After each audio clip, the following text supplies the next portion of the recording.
I'm rolling. I don't even know why I'm making this video, but I need people to learn a little history about how prison works. This video is called Diesel Therapy for good reason. I knew a guy one time who went to prison, and actually he had some marijuana, but he didn't pay a little taxes also. He had some savvy lawyers and they got all the marijuana charges dropped. So his total tax burden was 1 year failure to file and 1 year where they found about $10,000 of income he didn't file. If you know law, that should get you a $10,000 fine and a slap on the wrist and 90 days probation or something like that. You know what he got? 5 years in prison and a $100,000 fine. Because they were mad at him because they couldn't get him for the marijuana. So the next thing they wanted to do is get him into prison and make him talk about other people and maybe shorten his sentence. Well, they had another guest coming, and then in the end, so did he. So they asked him, "It's time for you to talk about people." And he said, "No," he goes, "we can't really do that. I don't think I can do that." They go, "You're going to do it all right." So they put him on the bus, the old diesel bus with all the windows all welded up. Have you seen that? It's just panels for windows all welded up. In there are guys chained up. They're usually chained to a bar and they're chained by their manacles on their feet too. He was going only 100 miles. And to get that 100 miles, he went approximately 2,500 miles. They took him 1,000 miles out of the way and they put him into a cell block for insane killers. He was in a cell and a guy leaped off the other bunk in the middle of the night in front of him and went, "I didn't do it, they framed me, I didn't do it, I didn't do it."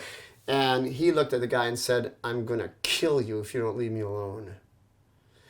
And got out of that one. Next, he was sent into another prison just as bad and put out into the population in that prison full of killers.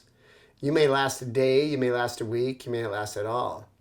He made it a couple days before they took him to the next place where they put him in a cell with a guy with 225 pounds of solid muscle at about 5'9", 5'10". This guy looked straight at him and said, "I like you. I like you." And I don't want to be too graphic here, but Steve said, "Anything that goes in my mouth gets bit off." So the guy just kept around him for the night, and he got out of that one too. How'd you like to go from 155 pounds down to 125?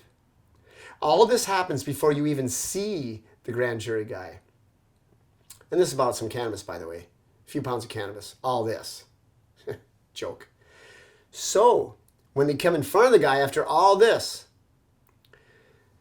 he says to him, "All right, time to talk about so-and-so." And the information on him was over a foot tall. And Steve said, "Buddy, why don't you do your job and I'll do my time." The guy at that time took that 1.5 foot stack information, slammed it on the floor and said, "Get this guy out of here." At which time they sent him back the other way on the bus to do the same thing again. And they sent him every 3 months for a total of 4 times to do this. And at the very end, he finally gave a little bit of information about some people he didn't like at all that were very unscrupulous and did a lot of real hard drugs and bad stuff to others. And he gave the most minimal information on people that he loved so that it wasn't enough to even hurt them. But in the end, that's how they do it. Now you know a little more about diesel therapy.